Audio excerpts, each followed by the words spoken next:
উপজেলা কয় নং ইউনিয়ন? 11 নং ইউনিয়ন। আপনাদের কি সংগঠন এটা? যুগান্তর ক্রিয়া যুগান্তর ক্রিয়া সংগঠন। আপনারা তো এটা কতদিন ধরে কাজ করছেন? হ্যাঁ, বন্যা পরিস্থিতি। আমরা 9 দিন 9 দিন কাজ করতেছেন। বন্যা প্রভাবিত হচ্ছে 11 দিন না কেন কাজ করছেন? 2 দিন আমাদের এই এলাকাটা প্লাবিত হইতে একটু সময় লাগবে।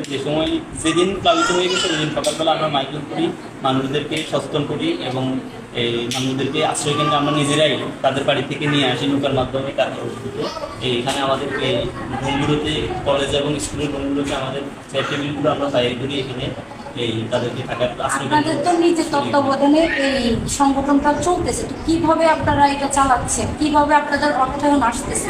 আমরা আসলে আমাদের এই সংগঠনের যে সকল সদস্য আছে এবং আমাদের যে সকল বড় ভাইয়েরা প্রবাসী আছে যারা আমাদের সাথে এই আমাদের কার্যক্রমগুলো অতিথি কার্যক্রমগুলো দেখেছে, তারা আমাদেরকে বিশেষ করে তারা আমাদেরকে এই অর্থায়ন করে, অর্থ সহযোগিতা করে, তাদের অর্থ দিয়ে আমরা এই কার্যক্রমগুলো চালিয়ে যাচ্ছি। বুলওয়ার ডিগ্রি কলেজে কতজন আশ্রয় নিয়েছে? আমরা ডিগ্রি কলেজে টোটাল 278 মানুষ আশ্রয় নিয়েছি। আচ্ছা, এখানে কতজন শিশু আছে? শিশু আছে টোটাল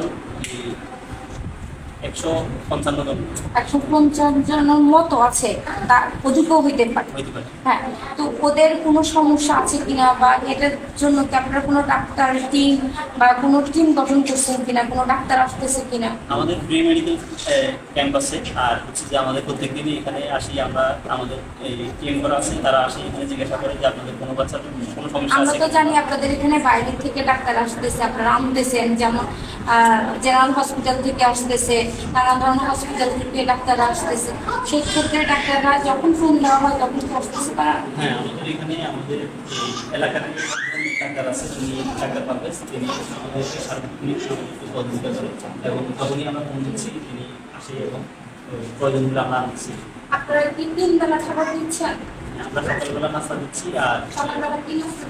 সকালবেলা সাধারণত এই সিঙ্গারা সমস্যা এই জাতীয় আর মাঝে মধ্যে আমরা শুধু খাবার দিয়েছি। দুপুরে আমরা কখনো সাদা ভাত, এই মাংস আর কখনো মাংস, সবজি, ডাল এটা দিচ্ছেন, আর রাতের বেলা হয়তো বিরিয়ানি বা খিচুড়ি দিচ্ছেন।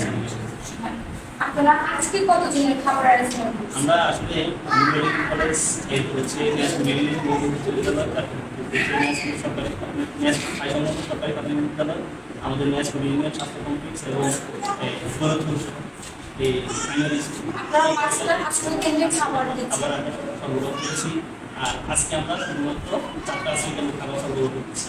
একটাতে কেন দিচ্ছেন?